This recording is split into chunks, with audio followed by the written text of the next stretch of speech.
Bom dia, boa tarde, boa noite a todos. Sou o Rafael Moreira. Estamos aqui com mais um Ciência TMB, programa voltado a toda a comunidade aí, com o objetivo de trazer conhecimento científico sobre o esporte, sobre a modalidade. E nesse mês a gente está com uma temática aqui nos programas da CBTM bem importante para ser discutida, tanto quanto na sociedade, quanto no ambiente esportivo, que é o Setembro Amarelo, que é o mês de prevenção ao suicídio.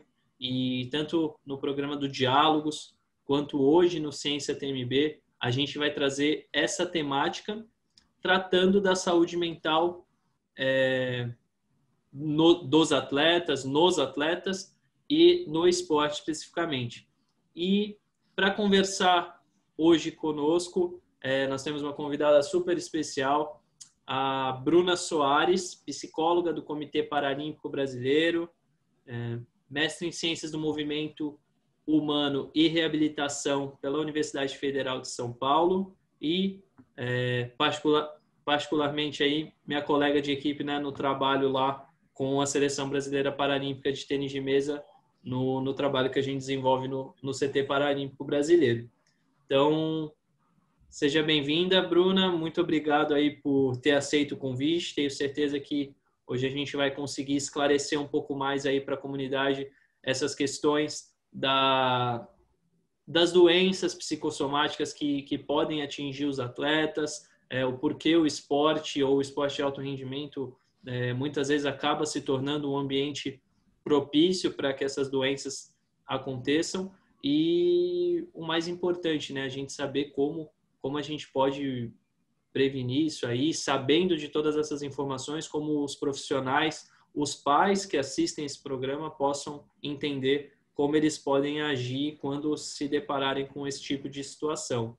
Então, deixo aí a palavra contigo para você fazer sua apresentação e depois a gente vai para o bate-papo aprofundando um pouco mais um tema. Tá com a palavra. Obrigada, Rafa. Obrigada pela apresentação, obrigada pelo convite. A ideia é falar desse tema tão importante, ao mesmo tempo tão complexo, né, que é a saúde mental dos atletas. E aí eu preparei uma apresentação para falar um pouco sobre saúde mental, um pouco, né, sobre os transtornos mentais e também como se cuidar, exatamente como você falou. Bom, então vamos lá, fazer uma breve apresentação, né, sobre mim, primeiramente.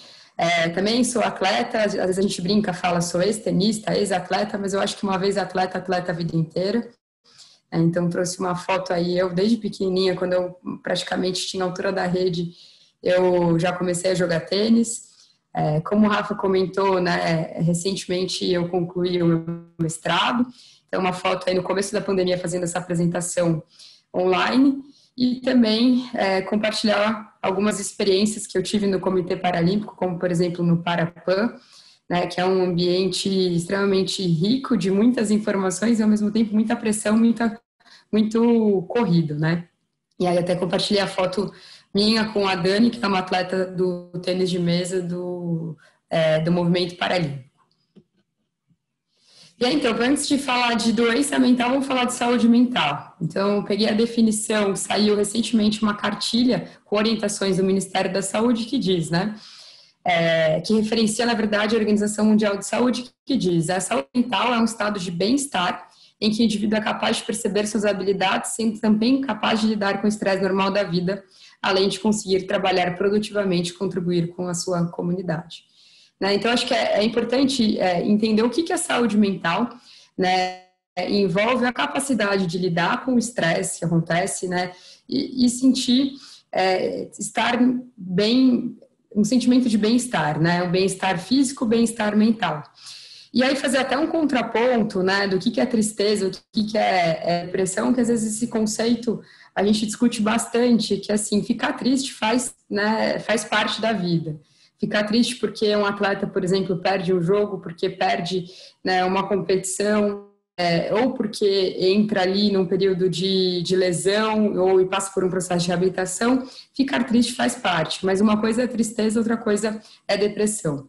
Então, até comentando o que tem nessa cartilha do Ministério da Saúde, significa que ter saúde mental não significa se sentir feliz o tempo todo, mas sim ser capaz de lidar de maneira saudável com situações que provocam estresse no dia a dia, né? E aí, falando de uma forma bem simples, mas quando que a tristeza, né, ela se diferencia da depressão? Então, segundo a definição, quando um conjunto de emoções, sentimentos ou comportamentos ocorre com intensidade e frequência acima do esperado, começa a afetar o humor, a memória, a atenção, as relações com os outros, trazendo sofrimento a ponto de prejudicar o seu cotidiano.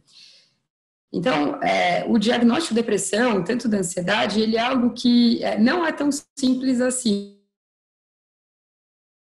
né? Porque quando você fala prejudicar o seu cotidiano, você pode, essa análise ela pode ser feita muito individualmente. Isso faz com que muitas vezes as pessoas não procurem ajuda quando precisam, tá? Então, sempre profissionais, tanto psicólogos como psiquiatras, que vão conseguir ajudar essa pessoa a identificar se o que ela está sentindo é só tristeza, né? Ou se ela está entrando em um processo de depressão, por exemplo. E aí eu gosto muito do Andrew Solomon. Ele tem um livro que chama Demônios do Meio-Dia. Quem quiser ler, fique à vontade. E o que ele diz em uma das entrevistas dele é que o oposto da depressão não é felicidade, mas a vitalidade. Ela quem desaparece mais significativamente na depressão. Então, sentimentos de inutilidade, desespero, isolamento e medo são todos parte do que se passa com você na depressão. E qualquer um desses sentimentos pode ser motor do suicídio, né? E aí, até trazendo ali a fala do Andrew e comentando esse artigo que fala sobre os dados da Organização Mundial de Saúde, que saiu em 2017, é que o Brasil ele ganha um título que não é nada legal, né? O Brasil ele ganha um título em que está em primeiro lugar de pessoas com mais transtorno de ansiedade. Então, praticamente 9% da população brasileira, segundo os dados de 2017, que eu sei que tem crescido, mas esses são os mais completos que eu trouxe aqui para mostrar para vocês, é que a população ela sofre com transtorno de ansiedade, e equivalente a 264 milhões no mundo de pessoas. Enquanto a depressão, ela praticamente está ali 6% da população brasileira. A gente está em quinto lugar, né, nesse estudo de 2017, ficou em quinto lugar também no ranking de países com pessoas que mais sofrem com transtornos depressivos, e equivalente a 300 milhões no mundo, né? E um dos comentários, né, dessa visão aí dos autores é que um dos possíveis aumentos da incidência, porque se a gente pega dados anteriores, tem aumentado tanto o crescimento populacional como o fato das pessoas estarem vivendo mais, são fatores que têm aumentado esse diagnóstico de transtornos depressivos e de ansiedade. E aí também pegando os dados da Organização Mundial de Saúde, a gente vê que primeiro, né, um ponto interessante é que as mulheres, elas sofrem tanto mais com transtornos depressivos e com transtornos de ansiedade, e aqui a gente vê que por exemplo, o transtorno depressivo, ele é muito forte durante a adolescência e também, né, a fase ali de 60, 64 anos. Enquanto que os transtornos de ansiedade também aparecem bastante na adolescência, mas o pico ali seria entre 40 e 49 anos. E aí, segundo a definição, a gente pode ver a depressão, né, definir de várias formas, tem vários autores, vários artigos que definem, eu trouxe a definição desse livro, Psicopatologia e Semiologia dos Transtornos Mentais, né, e o que fala é que as síndromes depressivas, elas têm alterações em várias esferas. Então, por exemplo, sintomas afetivos, que está relacionado à tristeza, melancolia, choro fácil, frequente, apatia, tédio, irritabilidade, angústia, desespero, e seriam todos esses sintomas afetivos, né? Então, muitas vezes a pergunta é, como eu identifico, como eu sei quais são os primeiros sinais, por exemplo, de síndromes depressivas? Então, se tiverem alterações, né, com esses sintomas afetivos, a gente pode dizer que são os primeiros sinais, né? Alterações na vontade e na psicomotricidade também. Então, tendência a permanecer na cama, aumento da latência das perguntas e das respostas. Então, quando aquela pessoa está com uma fala mais lenta, demora para responder, demora para fazer uma pergunta, é um sinal. Diminuição da fala, ficar mais quieto, mais calado, inclusive mais isolado, e negativismo. Da esfera instintiva. Então, tem alterações da libido, diminuição da libido, fadiga, cansaço excessivo. Tem pessoas que têm alteração do sono, como insônia, ou o contrário, o excesso de sono, e o mesmo com apetite, né? Então, perda, aumento do apetite. Falta de prazer, então esse é um dos relatos mais comuns, né, de pessoas que sofrem de depressão, que é a anedonia, falta total de prazer, falta de vontade, de desânimo. E alterações cognitivas, déficit de atenção, déficit de memória e dificuldade de tomar decisões. E aquelas alterações, né, de como a pessoa se define, de como ela se sente normalmente, a gente tem ali autoestima diminuída, sentimento de incapacidade, sentimento de vergonha. Que está muito relacionado também às alterações ideativas. Por exemplo, uma pessoa que sofre de uma síndrome depressiva, ela tem muito sentimento de culpa, ela tem o tempo todo ali um pessimismo, um tédio, sente arrependimentos e também, né, ideias de morte e suicídio. E aí eu trago até os dados, né, do ABP e do CFM, que diz que 97% dos casos de suicídios registrados estão associados com histórico de doenças mentais que poderiam ser tratadas. Né? Então, ainda há muito tabu na sociedade, ainda há muitas questões de tanto a pessoa ter medo de procurar ajuda, como um medo de se sentir estigmatizada. Né? Essa pessoa ela é uma pessoa depressiva, e isso faz com que essas pessoas ali cheguem num estado pior do seu estado depressivo, que é uma doença que tem tratamento. E aí, eu vou pontuar só dois tipos ali de síndromes depressivas, que pode ser episódio ou fase depressiva e transtorno depressivo recorrente, né, que seriam equivalentes ali. Essa pessoa teria sintomas depressivos como humor deprimido, anedonia, fadiga, queda de concentração, culpa, autoestima e outros sintomas que eu comentei no slide anterior, né, que segundo a definição desse livro, permanece por 2 semanas, se não mais, porque por 2 anos, geralmente ali a média é de 3 a 12 meses, e os episódios podem ser leves, moderados ou graves. E tem a distimia, que é considerada ali a depressão crônica, que tem intensidade leve ou duradoura, leve e duradoura, e também tem diminuição da autoestima, aumento da fadiga, aumento da dificuldade de tomar decisão, se concentrar e irritabilidade, né? E também, segundo esse autor, o sentimento é presente por pelo menos 2 anos. E aí, quando a gente entra nas causas, né, as causas da depressão, primeiro, podem ser fatores biológicos, né, fatores genéticos, psicossociais e também lutos, perdas significativas podem auxiliar essa pessoa a desenvolver uma síndrome depressiva. Né? Então, aqui eu trago algumas informações da definição do Ministério da Saúde. Né, então, fala novamente sobre a genética, fala sobre a bioquímica cerebral, que diz, né, da disfunção de alguns neurotransmissores, né, então, por exemplo, noradrenalina, serotonina e dopamina, e aí eu já puxo para um artigo ali embaixo que fala da atuação dos neurotransmissores na depressão, que diz, né, que quimicamente a depressão é causada por um defeito dos neurotransmissores, responsável pela produção de hormônios, como a serotonina e a endorfina, que dão a sensação de conforto, prazer e bem-estar. E, por fim, né, a vida, tudo que acontece na nossa vida, eventos estressantes que podem desencadear episódios depressivos, principalmente para quem já tem uma predisposição genética para desenvolver essa doença. E aí, puxando um pouco para falar de ansiedade, trouxe a frase do Paulo Coelho, que ele diz, né, a ansiedade nasceu no mesmo momento que a humanidade e como nunca seremos capazes de dominá-las. Temos que aprender a viver com ela, assim como aprendemos a viver com tempestades.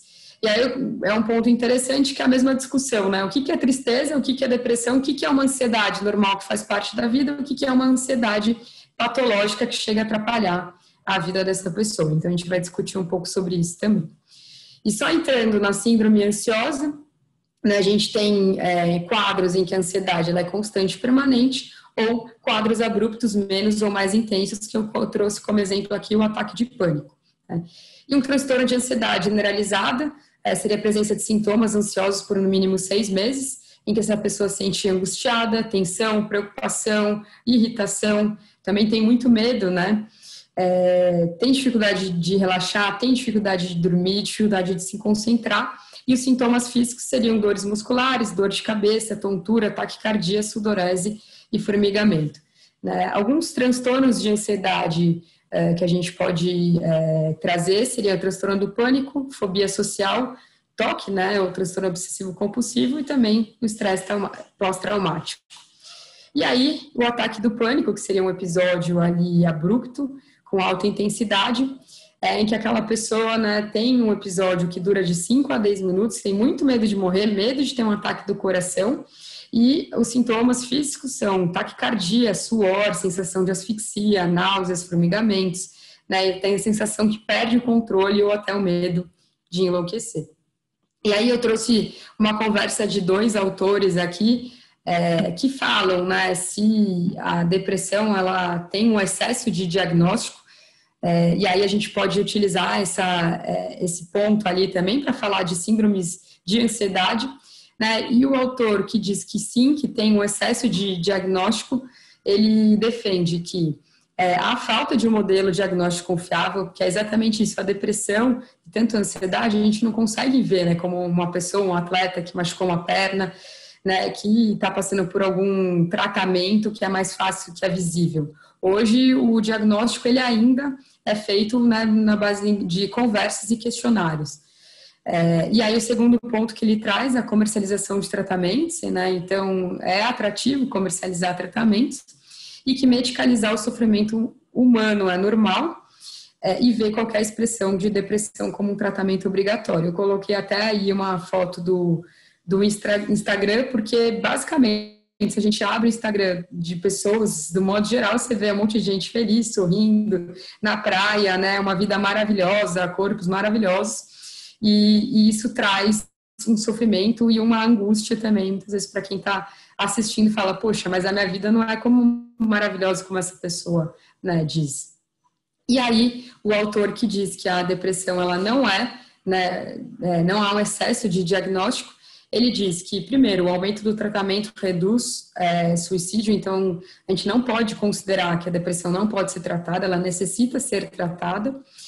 Quando há um cuidado com a depressão, você tem um aumento da produtividade, isso faz com que tenha uma melhora da saúde física, redução de alcoolismo de pessoas, né, que ali usam drogas também, abuso de substâncias, né, e acho que talvez um dos pontos mais importantes, melhoria do sistema de saúde, que é no sentido de que se você tem, né, um país, uma cidade que tem um aumento, um número elevado de pessoas que sofrem com esse transtorno, você acaba promovendo ações para cuidar dessas pessoas, né? Então é importante alertar as autoridades para que isso seja feito. E aí, trazendo para o mundo esportivo, vou colocar aqui um contraponto.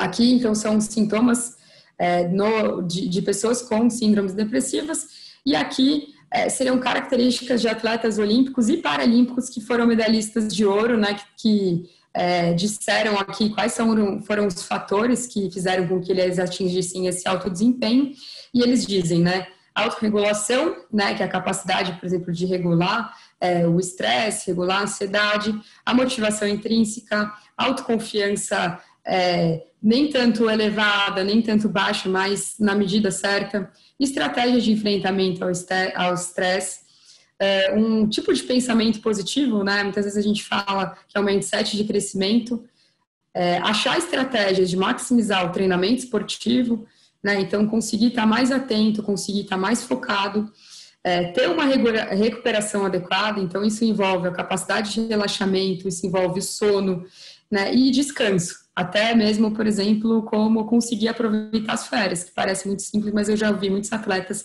dizendo da dificuldade de aproveitar as férias por se sentirem culpados. E aí, quando a gente pega esses pontos, né, o que esses atletas têm em comum ali, e que são atletas de alto rendimento, que atingiram o pódio máximo na sua modalidade, a gente pega os sintomas afetivos, as síndromes depressivas, e a gente vê que não conversam. Então, é um dos pontos que eu levanto aqui para dizer o quanto isso é um tabu, né? Falar sobre síndromes depressivas, sobre síndromes de ansiedade, pode ser um tabu no alto rendimento. E aí, Eu trago até a frase da Clarice Lispector, que ela fala, né, que o ser humano mais aspira é tornar-se um ser humano. Então, um atleta de alto rendimento, que tem o tempo todo a necessidade de desempenhar bem, de enfrentar diversas competições, né, e que não pode demonstrar uma fraqueza, ele acaba muitas vezes colocando para dentro sentimentos ruins e isso, no final das contas, pode se desenvolver como um transtorno mental. E aí eu trago aqui algumas reportagens, né, que eu vejo que atletas têm falado, têm falado mais sobre saúde mental no esporte, mas dizendo o quanto a saúde mental é importante e quanto é importante esse cuidado, né? E por que não é falado? Então, coloquei alguns pontos ali de uma pesquisa que eu vou citar mais para frente, mas o próprio estigma, né? O atleta, ele tem medo de ser estigmatizado como aquela pessoa que sofre com um transtorno mental. A falta de compreensão, então, muitas vezes o técnico, a equipe técnica não entende o que esse atleta está sentindo, e aí ele vai só afundando nele mesmo. O quanto, tanto medicação, tratamento e os sintomas, eles têm uma influência negativa no desempenho, e o que eu comentei agora há pouco, né, que é um sinal de fraqueza, você ter um transtorno mental, ainda na sociedade é visto como um sinal de fraqueza. Imagina para um atleta forte, um herói, que conquista diversas medalhas e está lá com uma síndrome, por exemplo, depressiva. E aí eu trouxe esse estudo que fala quais seriam pontos que demonstram qual que seria pontos da vida do atleta que podem fazer com que ele desenvolva transtornos mentais, né? Quais seriam momentos difíceis, estressantes que ele pode desenvolver um transtorno mental. E aqui ele traz lesões, falhas de desempenho, então após uma competição esse atleta não vai bem e isso ele pode desenvolver ali um transtorno mental. Aposentadoria, e aí ele coloca 4 pontos, né, que estão ligados à aposentadoria. Então, o apego, por exemplo, esse atleta, o quanto ele é apegado ao esporte, qual que é o nível de dedicação, se é 100%, se não é 100%, né, o quanto a carreira foi de sucesso ou não. O fato do atleta, após parar, ele acaba ficando mais sedentário, né, então ele pratica menos atividade física, isso tem uma influência na saúde mental dele. E também, né, muitas vezes esportes de alto rendimento não é saudável.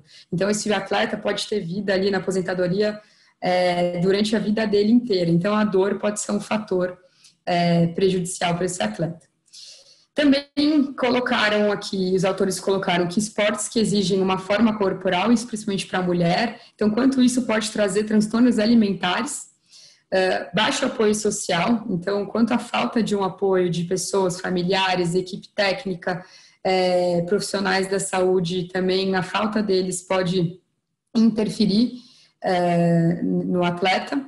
Fadiga, né? E aí eles trazem o burnout overtraining, e aí eu já puxo para algumas características, né, do overtraining, que é falado nesse artigo que está aí embaixo, que é uma revisão sistemática, que diz, né, que o overtraining, por exemplo, ele é caracterizado por fadiga, insônia, alteração de peso, apetite, queda da motivação e concentração, que também são características de síndromes depressivas, então é importante ter profissionais da saúde específicos para conseguir diagnosticar e tratar, porque são tratamentos diferentes, né? Por exemplo, no overtraining, se você afasta esse atleta por um período do esporte, a tendência é que ele se recupere e volte, né? Dependendo ali do grau de overtraining desse atleta. E aí, outros fatores da vulnerabilidade do atleta seriam fatores organizacionais, da equipe e das expectativas do técnico, a própria mídia, a pressão da mídia e experiências negativas de pedido de ajuda. Então, eles comentam que quando um atleta tenta pedir ajuda e ele não é escutado, isso pode ter um prejuízo na saúde mental dele. E aí, nesse mesmo artigo, ele sugere algumas formas, alguns cuidados, né, que seriam a prevenção, eu vou falar um pouco no último slide, a detecção, então, saber detectar quais são os sofrimentos, se esse atleta está desenvolvendo ali algum transtorno mental. Gerenciamento, conscientização, então, é importante, né? Setembro Amarelo, nesse ponto, é extremamente importante para a gente falar sobre saúde mental. Quebrar estigmas, tem embaixadores do esporte que falem sobre esse tema e trabalho em equipe, em conjunto, equipe médica, equipe de psicólogos, enfim, todo um trabalho para orientar o atleta. E aí, só para dizer quais seriam os cuidados, né? Então, o primeiro ponto, prevenir é completamente diferente de evitar, né? Até porque, como a gente falou ali atrás, síndromes depressivas, síndromes de ansiedade, elas têm características biológicas, então características genéticas, características ali da função cerebral. Então, você não vai conseguir evitar, mas você consegue ter atividades para prevenir. Tá? E aí seria, por exemplo, o autocuidado, então cuidar da alimentação, né, cuidar do sono, ter atividades de lazer, deixar um tempo para você fazer as coisas que você gosta, principalmente um atleta que tem uma vida corrida, né, o tempo livre é tempo livre, ele precisa se divertir.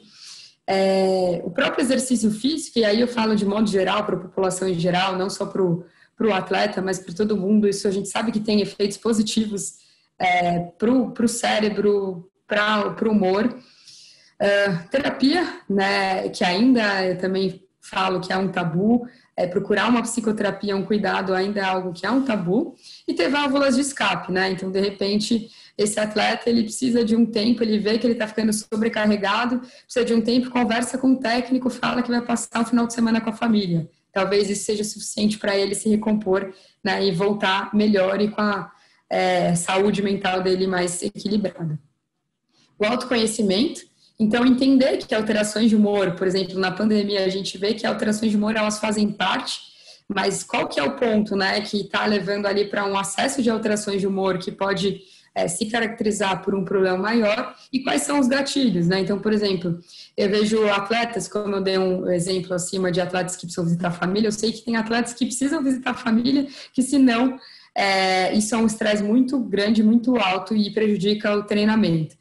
Né? Então, saber quais são os gatilhos, no sentido de que em qual momento eu preciso respirar e voltar para a minha prática esportiva.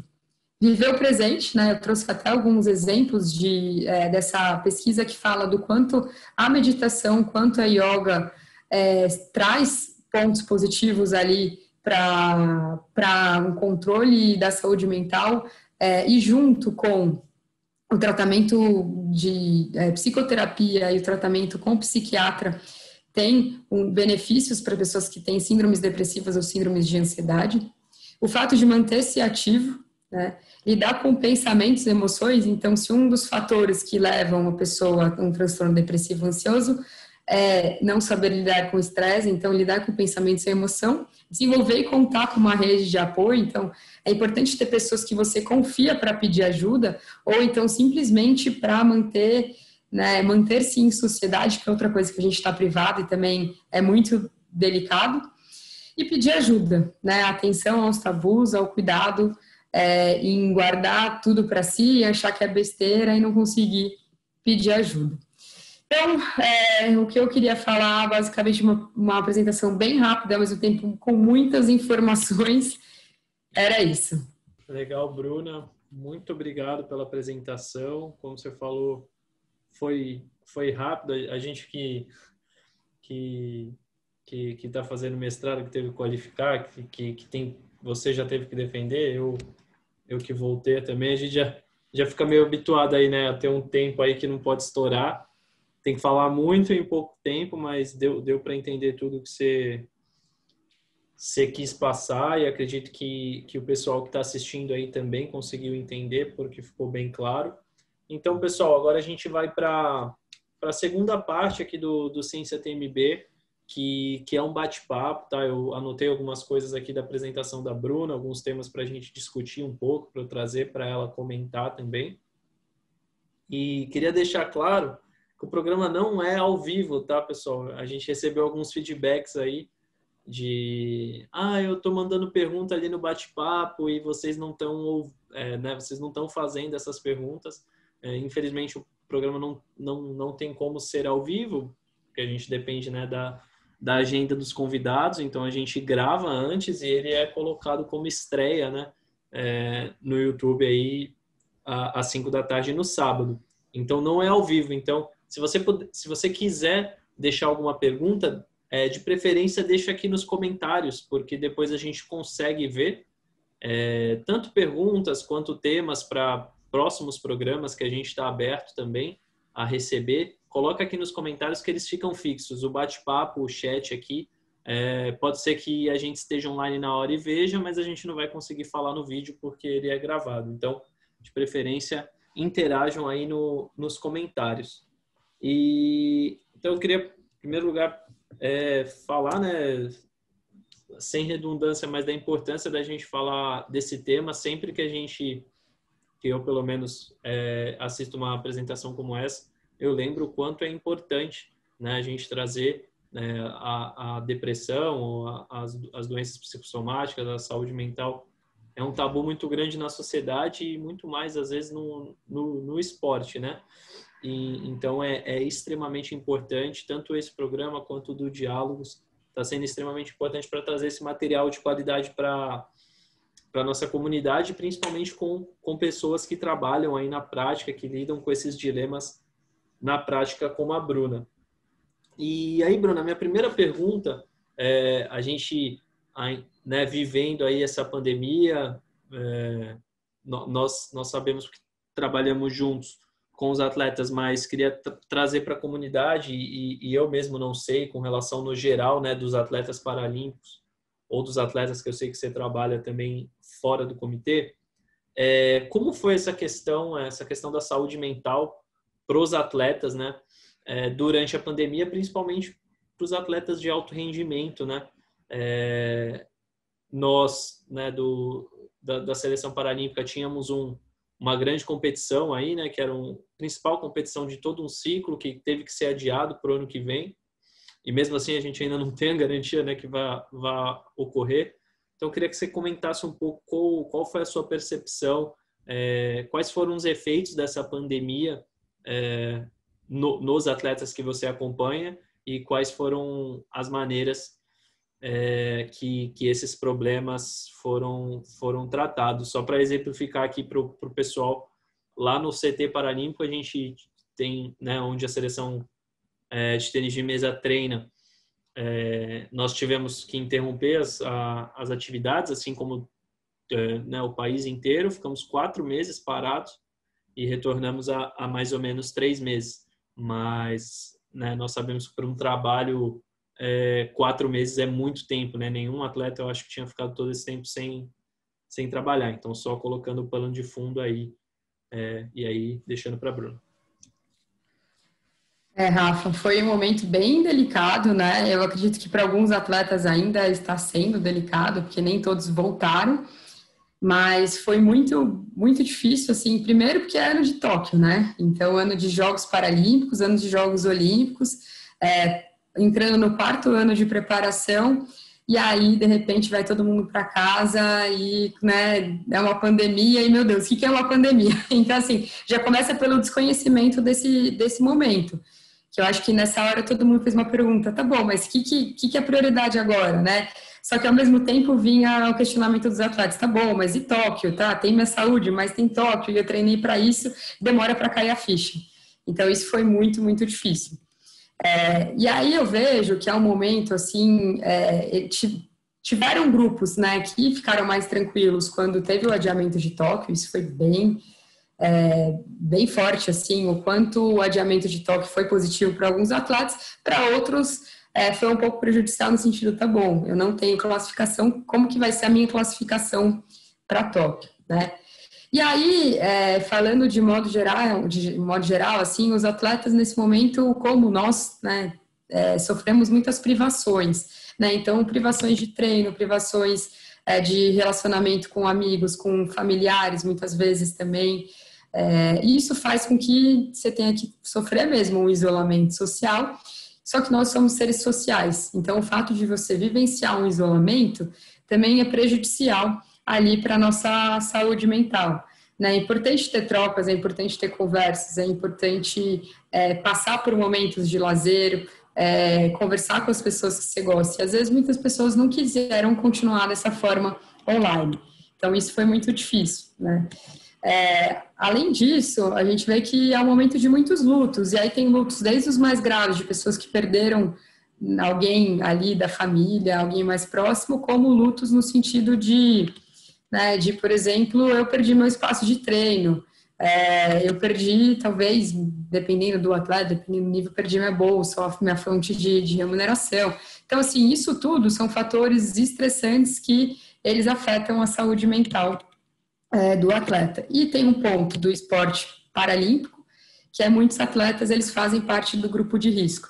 Então, naturalmente, né, todas as pessoas ali muitas pessoas já têm um medo de ter um contágio ou de familiares terem um contágio pelo coronavírus, e ainda tem o fato de terem muitos atletas que fazem parte do grupo de risco. Então, é um medo maior, uma ansiedade maior, e que isso, de repente, pode até se desenvolver ali um transtorno do pânico, né? De não querer sair de casa.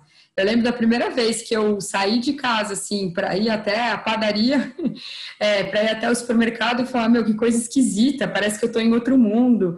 Então, imagina o quanto, né, o fato de você ficar isolado em casa e depois de meses sair, o quanto isso não pode provocar algumas angústias também. Perfeito, Bruna, perfeito. Acho que você sintetizou bem, exatamente a mesma percepção que eu tenho, né?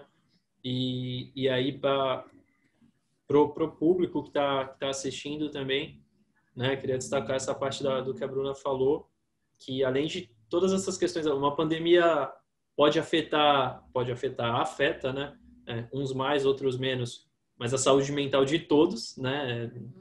De todas as áreas da sociedade, seja atleta ou não.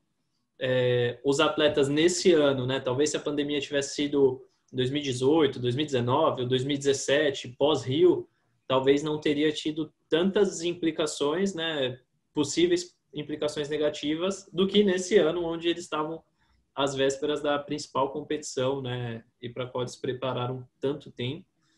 E trazendo aí para os atletas paralímpicos ainda essa questão de perdi meu grande objetivo, estou afastado daquilo que eu gosto de fazer ou da minha profissão e ainda faço parte do grupo de risco, né? Que a maioria dos atletas, principalmente os atletas jovens, né, do Olímpico, não faço parte de um grupo de risco, então há uma preocupação pelas pessoas que fazem, mas eu não faço.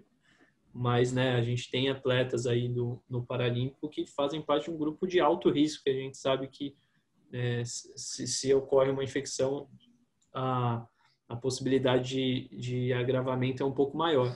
Então, é algo muito complexo. Então, além da importância do mês, né, independente do ano que a gente esteja vivendo, nessa pandemia, vamos atentar bastante para essa questão da saúde mental, porque ela é extremamente importante. E aí, Bruna, eu queria trazer também o propósito aqui do programa, desmistificar algumas coisas. Vou trazer um ponto que me trouxeram, passo para você, se eu tiver eu complemento alguma coisa.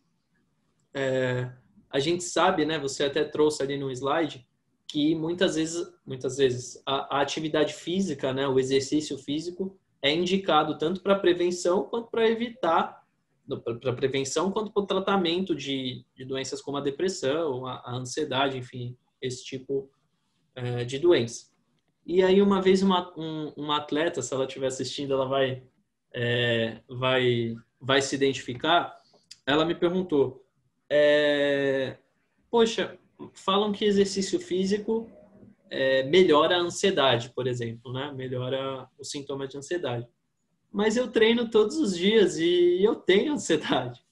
E aí eu quis ali trazer a explicação para ela que o esporte é uma coisa, o exercício físico é outro e o esporte de alto rendimento, que é o que ela faz, né, como profissão, é algo totalmente diferente. Eu queria que você explicasse um pouco quais são as diferenças, né? Não, porque se for assim, porque parece coisas que não se batem, né?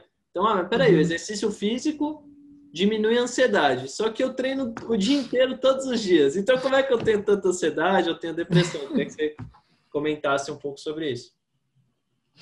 Legal. Bom, primeiro que assim, ansiedade, se a gente for ver o que a palavra diz, na verdade, a ansiedade, ela é adaptativa, ela é importante, né, para o ser humano. Então, tanto como um cuidado, como uma preocupação no sentido de, por exemplo, a gente está conversando aqui, eu tive uma ansiedade para montar essa apresentação e está tudo bem, isso é adaptativo, é importante, né? E para o atleta é a mesma coisa. Então, por exemplo, tem vários estudos que falam sobre o quanto a ansiedade ela é importante para aquele atleta. Então, a ansiedade gera aumento da frequência cardíaca, gera ali uma mudança no processamento de informações, uma mudança no campo de atenção, e para um atleta isso pode ser muito bom. Eu vejo que tem muito atleta que gosta da ansiedade, no sentido de, muitas vezes a ansiedade, ela traz, na verdade a ansiedade traz um sentimento negativo, mas eu vejo que atletas muitas vezes são movidos pela ansiedade para desempenharem bem ou mal, né? Agora o ponto é esse, né? O quanto passa de um limite. E aí, se passa de um limite, começa a ser prejudicial para esse atleta, né, para essa pessoa. E aí o esporte, como até trouxe um dos estudos, ele tem muita pressão, né, a busca pelo resultado. E talvez a ansiedade que essa atleta sinta o tempo todo, quando ela está treinando, ela já está pensando na competição, já está pensando em algo ali que é mais estressante. E aí precisa de um cuidado, porque se está a tal ponto que gera um estresse muito alto, isso pode se desenvolver em um transtorno. Agora, quando a gente diz que o esporte ele ajuda uma pessoa no seu a diminuir a ansiedade, por exemplo, eu diria que depende de como a pessoa avalia, depende da quantidade de esporte, porque é isso, talvez excesso de esporte, excesso de exercício causa mais preocupação, causa dor, causa, enfim, outras fontes de estresse ali difíceis de administrar.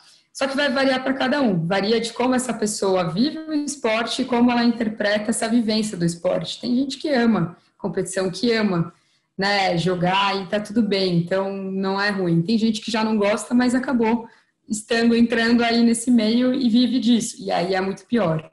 Então não sei se eu fui muito prática na tua resposta, mas se ficou alguma dúvida, você me fala.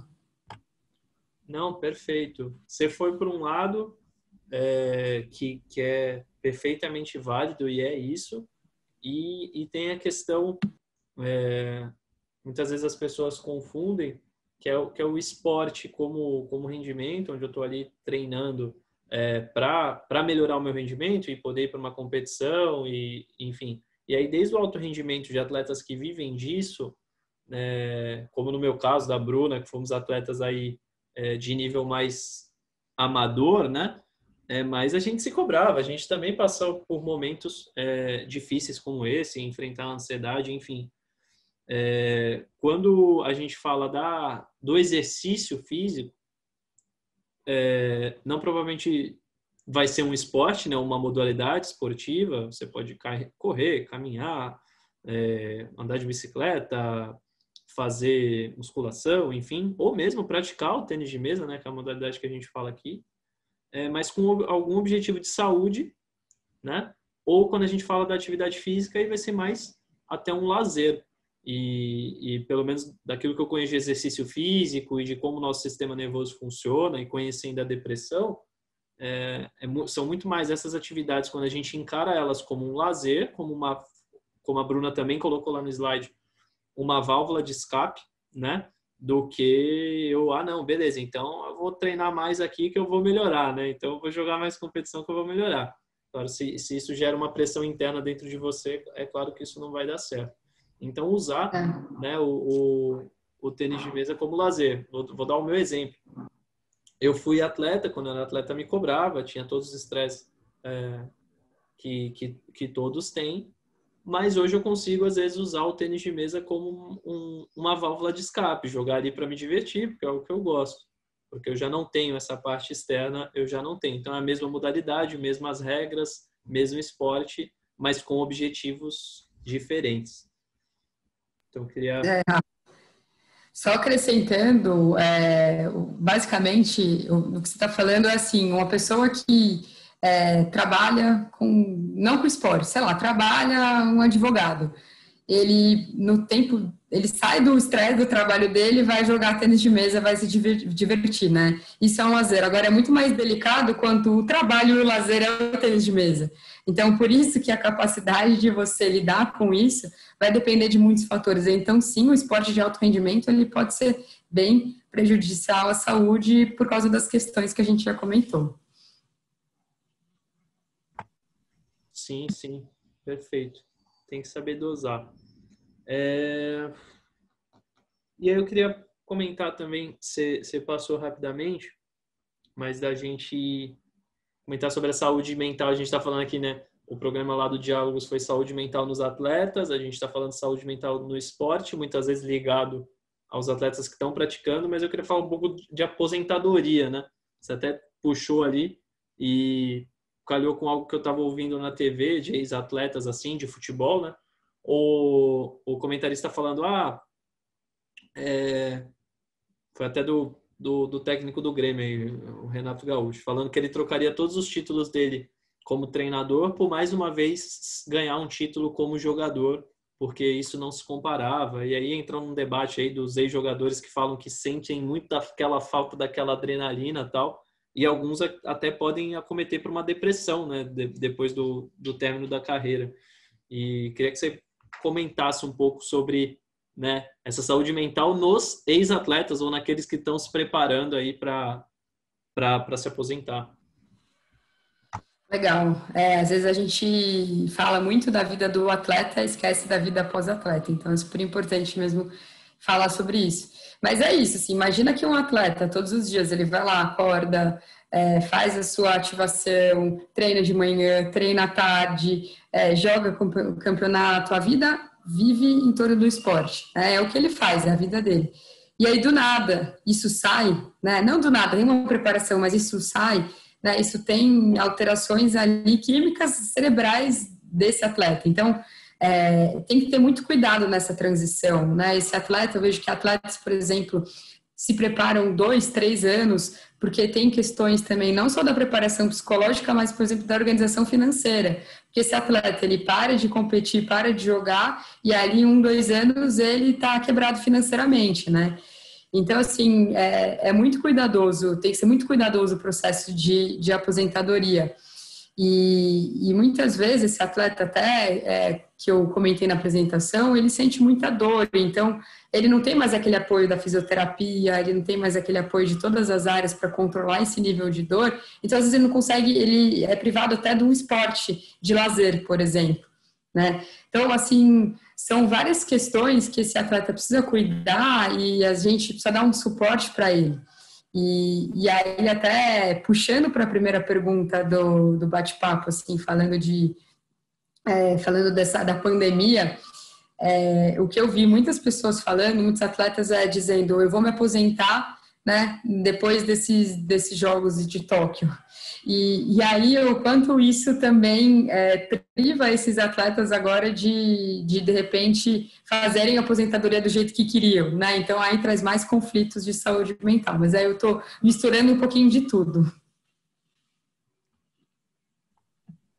Não, perfeito. E eu vejo, assim, no tênis de mesa, passei por isso também, tá? É que a Bruna, ela, como ela falou, ela não é ex-atleta, ela é atleta, compete aí, agora com a pandemia, óbvio que não, mas ela sempre comentava lá no dia a dia dos torneios que ela vai jogando e sempre treinando. Eu não, eu sou ex-atleta há algum tempo, tá?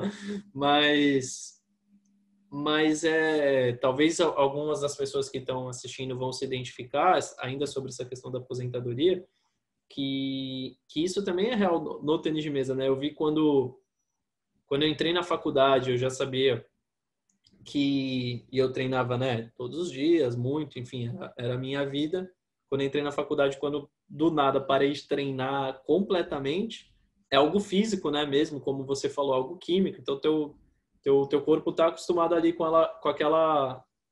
aquelas taxas de adrenalina ou de todos os hormônios todos os dias, com aquela expectativa, com aquele planejamento para uma competição, e do nada você deixa de ter isso, o teu corpo acaba afetando. E eu vejo muitos atletas, né, ex-atletas também, que já não competem assim no alto nível, tem essa dificuldade, assim, às vezes não, eu quero jogar uma competição. Eu fiquei muito assim, às vezes, porque realmente é esse entendimento da falta que aquilo faz. E também acho que é importante a questão da saúde mental, para não você não. Eu sempre trago isso para alguns ex-atletas que, não, vou voltar a jogar umas competições, tal, ou enfim, é claro que isso é válido, não estou indo contra o esporte aqui, imagina, treinem, vão competir, etc. Mas também faz parte do gerenciamento de emoções você entender que aquilo vai te fazer falta, que aquilo talvez vá te fazer falta para o resto da tua vida, só que para você não sacrificar outras coisas que hoje são o teu foco por causa daquilo, né? Às vezes eu vejo, Exatamente. e isso aqui é uma opinião, né, minha, assim, trazendo um pouco para essa área. Às vezes a pessoa vai, não joga mais, não compete mais, só que ela vai sacrificar coisas que hoje são o foco dela para voltar a ter aquele sentimento, né, ou aquela sensação. E às vezes você vai estar num lugar, né, como eu já estive em alguns momentos, onde eu não vou ter acesso à prática do tênis de mesa. O tênis de mesa, como tênis, você precisa de um parceiro, né? E de um local. Então, às vezes, você não vai ter. Então, você, às vezes, vai ter que tentar substituir tanto a atividade física que traz inúmeros benefícios para a saúde, quanto essa questão de adrenalina, talvez com uma outra prática, né? Que não é esportiva. Por exemplo, eu tenho amigos que todo domingo vão brincar, não posso nem falar que os trata, né? Aquilo para eles é um esporte de airsoft, que é uma batalha aí com arma de bola de plástico. Mas naquela situação eles também sentem essa alta descarga de adrenalina que os mantém motivados para estar ali todo domingo, né? É bem isso, gerenciar a expectativa, como você falou, né, Rafa? Porque também tem aquele atleta que parou de treinar, aposentou, hoje faz outra coisa. Vai jogar um torneio, perde para aquele cara que nunca perdeu na vida. E aí, poxa, fica triste, decepcionado, frustrado. Então, é gerenciar a expectativa, saber que hoje o seu objetivo é outro, né? Nossa, para mim isso foi muito complicado. Quando eu parei, assim, meu nível foi lá para baixo. Eu demorei mais ou menos quase um ano aí para conseguir me adaptar realmente a conseguir jogar razoavelmente bem sem treinar. Mas eu sei como é, você deve ter vivido isso na pele também. Estou vivendo isso. Viverá eternamente, né? Exatamente. E aí a última pergunta aqui que eu queria trazer, que acho que é muito importante, hoje no tênis de mesa brasileiro também, só para contextualizar, tanto para quem está assistindo, quanto para a Bruna, que não é a nossa realidade no Paralímpico hoje, é mais do Olímpico, muitos atletas do Brasil treinam fora, né? Moram fora, porque né, a Europa, principalmente, oferece estrutura, tanto física, quanto do ponto de vista técnico, quanto do ponto de vista da logística de competições, financiamento por parte de clubes, enfim. Lá tem uma estrutura profissional e quem quer ser profissional e melhorar o seu nível acaba indo para lá. Esse é o caso aí de todos os atletas praticamente das seleções olímpicas, tanto masculina quanto feminina, e de muitos daqueles da base que querem chegar nesse nível também. Muitos deles eu conheço, já conversei com muitos nessa situação deles estando fora, fui visitar alguns também quando morei em Portugal, e algo que muitas vezes não é discutido, acho que hoje até é discutido mais, é a questão, não é só eu ir para a Europa, estar num clube, receber um dinheiro e treinar muito bem, que vai garantir o meu sucesso, né? A garantia do sucesso ela é multifatorial. E muitos desses atletas que foram, muitas vezes não conseguiram permanecer, não pelos fatores do treino, não pelos fatores do quanto recebiam ou de quanto estavam melhorando. Todos que treinaram lá fora falaram, não, eu estava melhorando e tal. Só que não conseguiram ir pelos fatores de saúde mental, exatamente, né? Não que eles tenham desenvolvido algum tipo de problema, mas ou eles estavam numa cidade muito pequena, longe da família, onde não tinha lazer, não tinha interação social, não tinha oportunidade de estudo, todos esses motivos trazidos por eles, e que acabaram, de certa forma, afetando a saúde mental deles. Eles não se sentiam mais confortáveis ali. Então, acho que é importante, né, não só para o tênis de mesa, mas para todas as modalidades, pensar em coisas nesse sentido também, né? Eu vou estabelecer um centro de treinamento ou vou ter um grupo de treinamento, seja no Brasil, seja fora do país.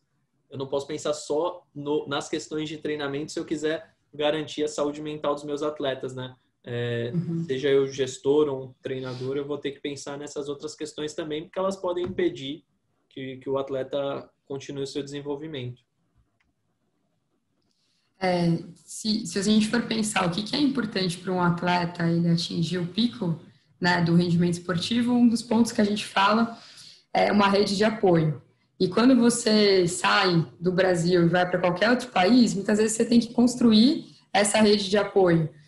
Só que é o que você falou, às vezes é uma cidade muito pequena, às vezes não tem essas possibilidades e você está privado da família, tem questão de fuso horários, tem dificuldade de falar, enfim. São inúmeras questões que você é privado desse relacionamento social que é extremamente negativo, né, para esse atleta. Então, isso é um dos pontos, né? Outra coisa é a cultura é diferente, então depende do país, as pessoas são mais fechadas, então as pessoas já não falam muito sobre si, outros falam mais.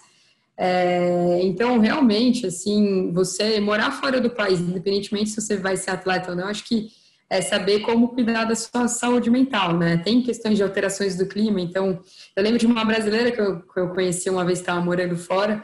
Poxa, estava morando, né, ali num país maravilhoso, estava ali na Europa com tudo bem estabelecido e ela contou no processo depressivo que ela entrou. Ela falou, poxa, aqui eu sou uma estrangeira, eu posso ter um amigo ou outro, posso ter algumas pessoas, mas eu sou estrangeira. E tem uma outra questão, que é a adaptação ao clima. Eu tenho muita dificuldade em me adaptar ao clima, né? Então aqui são dias nublados, a maior parte do tempo tá frio. Isso também tem uma alteração no nosso corpo, né? Então isso também tem uma alteração na nossa mente que parece besta, mas quando você vai para lá e vive diariamente isso, acaba sendo um problema maior. Então, enfim, são várias questões ali para serem cuidadas, como você falou, né? As organizações se preocuparem em ter profissionais ou ter formas ali de cuidar da saúde mental desse atleta. Então, Bruna, chegaram ao fim as minhas ponderações aqui, perguntas que eu tinha anotado. Quer saber se acha que tem mais um tema aí que talvez não tenha sido tão aprofundado e queira revisar alguma coisa? Acho que a gente falou bastante, é um tempo, né, curto para falar sobre saúde mental, mas é importante falar. Então a gente tem que aproveitar esses espaços e só todo mundo lembrar, assim, né? Setembro é um mês importante porque é o Setembro Amarelo, mas transtornos mentais acontecem todos os meses, então o cuidado é sempre, né? Não é só porque a gente está agora falando sobre isso que uma pessoa começa a se cuidar, ter um olhar mais cuidadoso para si, cuidar do outro, mas lembrar que o tempo todo isso é importante, diariamente cuidar da gente. É isso que a Bruna falou. O Setembro Amarelo é só um lembrete, né? Todos os anos de que a gente deve falar sobre esse tema, mas esse tema deve ser falado, conversado durante todos os meses, porque os problemas de saúde mental eles não dão trégua, eles vão aparecer durante todo o ano. E com certeza, tanto esse episódio aqui quanto o episódio do Diálogos, que também tratou sobre esse assunto, vão poder ser bons referenciais aí para a nossa comunidade, para a gente relembrar os conceitos, relembrar os sinais, relembrar a realidade do esporte dentro desse cenário. Então, se você gostou, espero que você compartilhe aí com quem possa te interessar, tanto treinadores quanto pais, né? No caso de atletas menores, né, mais jovens, que muitas vezes moram com os pais, às vezes as questões de saúde mental não vão se manifestar ou o próprio atleta vai querer disfarçar quando ele está no treinamento, mas em casa, normalmente, né, nós acabamos sendo quem nós somos de verdade e um material bem rico também, não só para os profissionais, mas para os pais. Então, queria agradecer mais uma vez a Bruna aí pelo convite, pela disponibilidade. Foi um episódio muito bom, uma apresentação muito boa e enriqueceu bastante aí o nosso programa. Eu que agradeço o convite e agradeço por falar sobre esse tema tão importante e também estou à disposição ali, como você disse, quem quiser deixar comentário, depois posso ir lá também responder as perguntas que vierem. Fechado, então, Bruna. Muito obrigado mais uma vez. Muito obrigado a todos aí que assistiram e até o próximo Ciência TMB. Abraço. Até mais.